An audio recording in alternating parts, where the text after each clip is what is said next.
First and foremost, I hope all is well, and I appreciate you for even giving me the opportunity to speak to you today. So, since you believed in me, since you gave me a chance, I'm gonna give you the insight that broke me free from this mindset the mindset of being insecure. First and foremost, I had to realize that my insecurities were not mine. I didn't come out of the womb hating myself, I didn't come out of the womb telling myself it wasn't enough. These were stories that I was given, these were things that I was taught. These are simply thoughts in my head. And I realized that I'm not my thoughts. These thoughts may come from my mom, my brother, my sister, my family, my friends, somewhere else, but these thoughts aren't me. I observe these thoughts. And I need to get to a point in my life where these thoughts are mine instead of what other people tell me. So think about what you're insecure about right now. Think about it. Where does that come from? Who told you your nose was too big? Who told you your hair wasn't the right texture? Who told you your style wasn't good enough? Who told you you were weird? Who told you these things? You didn't tell yourself that. You probably tell yourself that now, but who told you that? Those insecurities are not yours. So first and foremost, I just want you to understand that, and then we can go into execute. Okay? So it's time to appreciate yourself. Look at yourself up, down, round and round. Get a good look at yourself. Get a good look at what you want to do, where you want to be in life. If you don't, then it's cool. But go internal first. The problem is that we put our worth outside. What does everybody think of me? Does anybody think this is a good idea? And what should I do next? No. Internalize all of that. Your worth comes from within. You think about the people you like. We say, well, man, this person is so special and I don't deserve being with a person like this, or I wish I could be more like this person and all of this. To another person, that person is ordinary because they don't care. But because you put the special magic, the perception that's within you out onto this person, they became special. We're all ordinary under the sun. We're special in our own way, but it's your heart, your eyes, your mind. It's you that make the things that you like special. So take that same perception, flip the script, make your worth internal. Easier said than done. Of course, what isn't easier said than done? How do you do that? First and foremost, my best advice would be to start to learn yourself. Well, how does one do that? You got to try a bunch of stuff. You got to try a bunch of stuff. You got to pick up a bunch of stuff. It could be instruments. It could be as simple as learning a language. You can try a bunch of stuff, but whatever you do try, when you start clinging to something, get really good at it. Get really good at it. It could be something simple. It could be something catastrophic, major. Doesn't matter, but get good at it. Because the more and more that you tell yourself, damn, I can really do something. I can be powerful at something. I'm worthy of having a skill because I worked for it. Your brain starts to rewire. So it's like, oh shit, you know what I'm saying? I'm him. For the ladies, I'm her. I'm doing my thing. You start to value yourself, right? And you're taking that internal power, you're putting it outside of you, but it's a channel. It's a constant channel of you doing something, but you're showing yourself that you're reliable. You're worthy. That's why you have to show up for yourself. And you can do this starting small. Like, I'm gonna make up my bed every morning. Tell yourself these small things. Give yourself these small promises so you can start to rewire your brain. Because when you sit there and say, I'm gonna wash 25 cars in a week, and I'm gonna start my business, and I'm gonna invest 30,000 that I make from this job, and then you can't do any of that, your brain is like, hey brother, you unreliable. You unreliable. So when you do the small things, like I'm gonna brush my teeth with my left hand every day, your brain was like, shit, we doing all right. Then you make up your bed. I'm gonna make my bed up every day. And you make your bed up, your brain is like, hey, this dude, you know what I'm saying, or this lady, we got it going on. We doing our thing. And you start to build that relationship with yourself, and that's where self-esteem should come from. Self-esteem shouldn't come from somebody liking you or somebody accepting you. It's the reliability that you have for yourself. I know that I'm gonna go out swinging. I know that I'm gonna put all that work in and do what I have to do because I live with myself. I know myself. I show up for myself. If I say I'm gonna do something, I believe it because I show up for myself, right? And externalize that. Say if you was like, you had a friend and he was like, I'm gonna come pick you up at 11, and he shows up at 1 o'clock in the morning. You're like, it's cool. And then the next time he's like, I'm gonna pick you up at 11. Shows up at 1 o'clock the next morning. You're like, okay. And he's like, be ready. I'm gonna pick you up for 11. You gonna keep getting ready for 11, or you gonna be like, well, shit, I'm gonna just wait till 1 o'clock. I'm reliable. Your brain does that to you as well. So when you don't show up for yourself, when you keep saying, I'm going to do this and I'm going to do that, and you don't do that because you're overwhelming yourself trying to do too much, that's where that insecurity comes and it gets deep rooted, right? But you can rework all of that. And I'm also tell you something else. Improve yourself in and out, outward through in and out. Those things reflect. Because a lot of times our brains have a hard time comprehending certain things. Sometimes our brains are just too powerful that it makes us weak. You ever been in a place where you're like, man, I really need to get up, but I don't want to. And then you just throw yourself up and then your brain is like, all right, let's do it. And then it's a time where you really hurt. Your body is destroyed. And your brain is like, all right, buddy, you got to get up. And your brain pulls you out of that, right? Mind over matter, but sometimes matter needs to go first to control the mind. So one thing I like to do is I like to dress. I like to get stylish. I like to do this with no filter. Completely what I want. It don't matter what I want. I don't care if I look like a damn fool. It's because I wanted to, though. And who said I look like a fool? Is it you because you don't understand what I got on, or do I truly like a fool? It could be a little bit of both, but you have to do these things for yourself. And then you'll get to a point where whatever is inside of you, it starts to reflect outward. It starts to reflect outward. I went to many places before.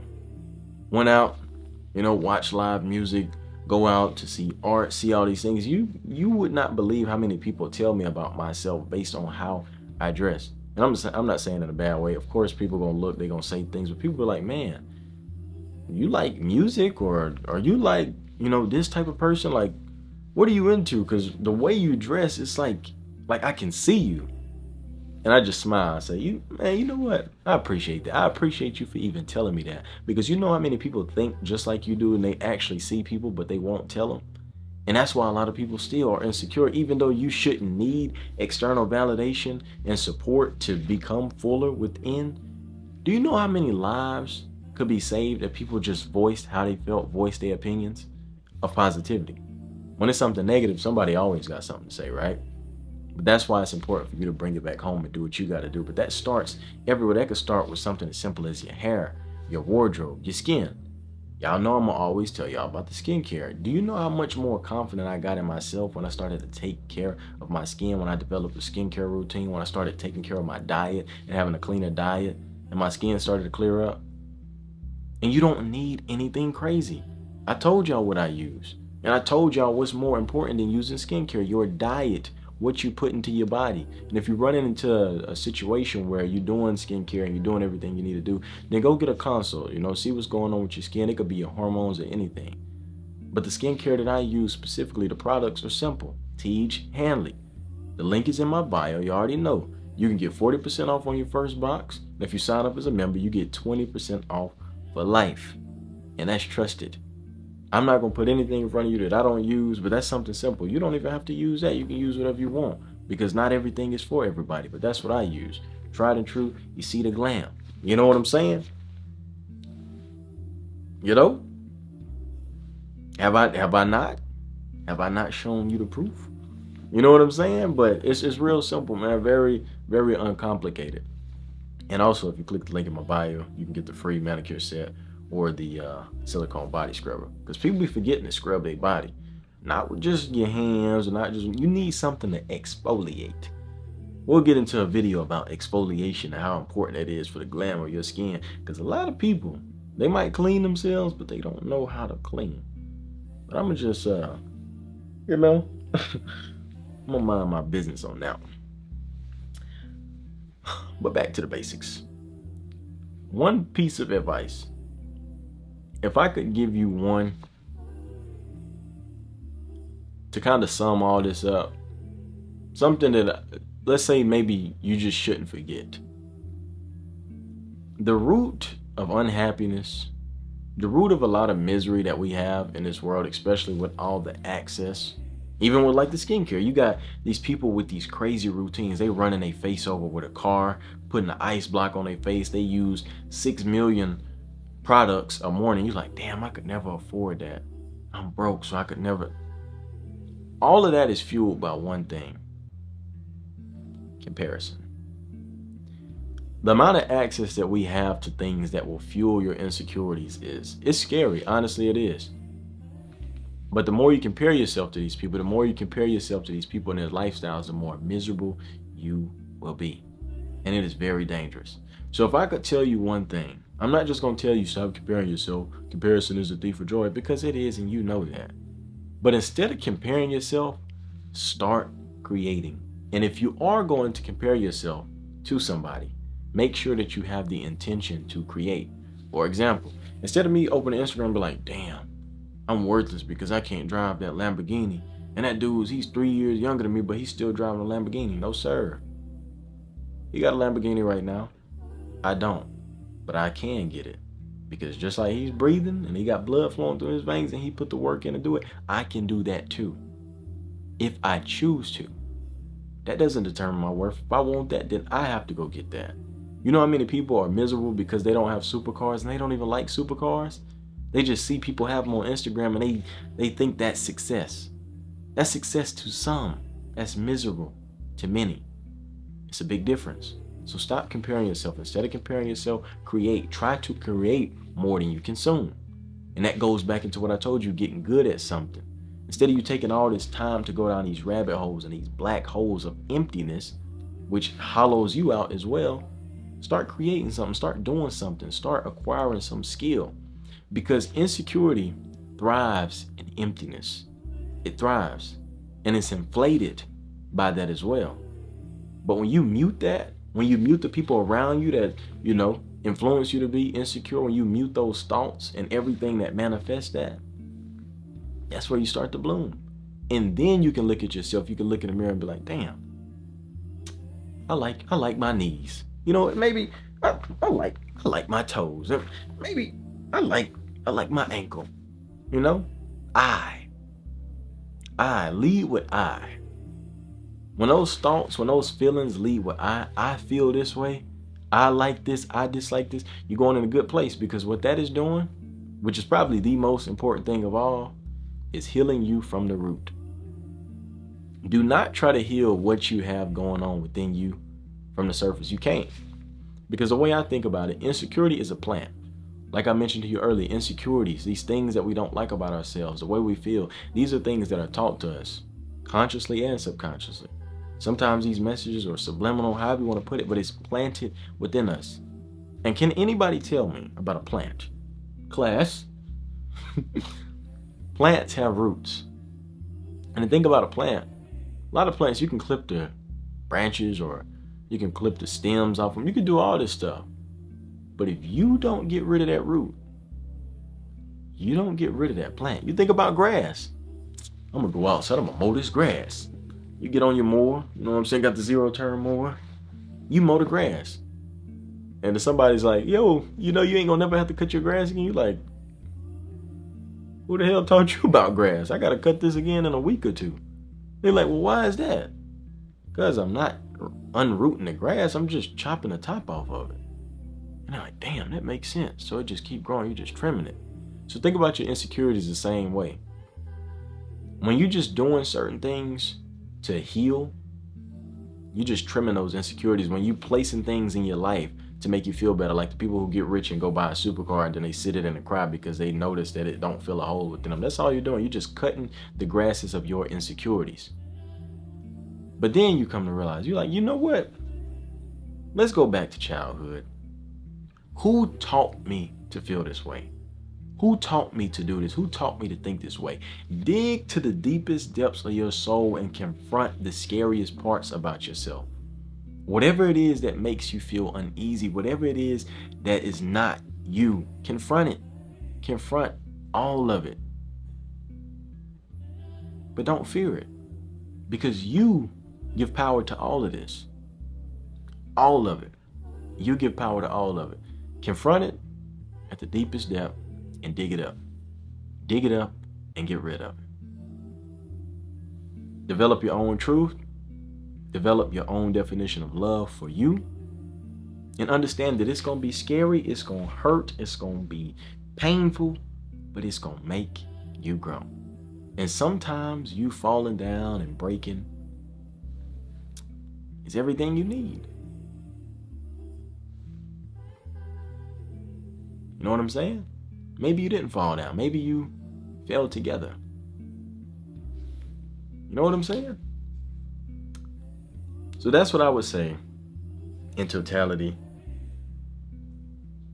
has helped me with insecurity. I learned to observe my insecurities rather than to obey them.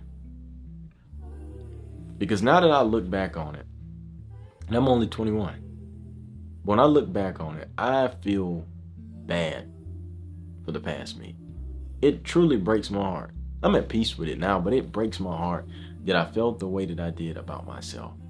I hated my skin. I hated my nose. I hated my lips. I hated my eyes, my eyebrows, my hair. I hated my height. It was nasty, the things that I thought, the things that I allowed to manifest because I let the voices outside of me be brighter, be louder than the light that was within me. I let those things get to me. And then one day, I just started to observe those things. And I'm like, this makes no sense. And even past insecurities, I started to think about all the thoughts that were not mine. I started to observe them and not obey them. I started to understand. And I wish people could see the shift in my brain recently and long ago that happened when I started to understand my pain rather than to obey it. When I started to understand my thoughts rather than to obey them. It's the same reason why people go through a heartbreak and they still harping on it months and months later. Understand why you hurt. Understand why things went wrong. Don't sit there and like get it out of your system, cry. You know what I'm saying? There's nothing wrong with that. But understand why these things are going on. And the energy that's required to understand something and to really make that change in your brain, it's not going to allow you to be like, you know what? We don't really have time to lay down. Like, we're going to grieve and get this out of our system, but I understand it now. And now that I understand it, I can't really be upset because this is just a part of life. And it's just something I needed to learn. Simply. So, even though I think insecurities are nasty, even though I think it's poison to the soul, I'm glad I was once insecure because now I know what it means to be corrupted by somebody else.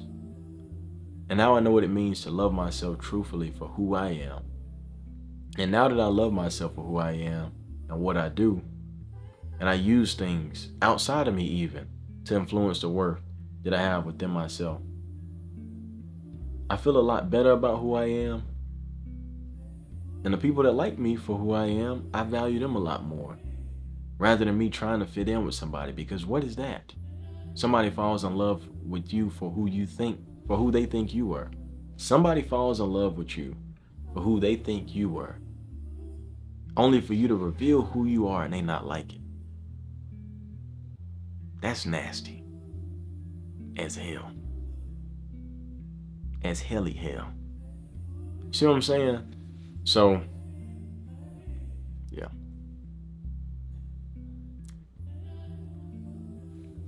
That's really it. I could yap a lot longer, but I don't need to. But regardless, I appreciate you for taking your time out of your day to listen to me. I hope it gave you the insight necessary to make this shift in your life. And to understand that all the power is within you. You give power to everything in your life. Everything. Everything. Understand that. Internalize that. Remember that. Remember that. Somebody could tell you that they hate you. You're the most stupidest, craziest, nastiest person in the world. But if you're not there to listen to that, how does any of that affect you? See what I'm saying? So, hey, I appreciate y'all. Y'all take care of yourselves. I got some stuff that I want to show y'all real soon. I just got back from a trip. But yeah, we got some beautiful things coming for y'all. I got to get these vlogs up. I told y'all I'm going to be doing more of that, but I just wanted to share that. Been getting the question a lot, and they're just heavy on my heart today. So, it's your boy Shimon Davis, back with another one. I love you. Take care of yourself. And remember, you are not your thoughts. Whatever thoughts in your head are not influence, by you. Get them out. All right. Peace, love, and soul.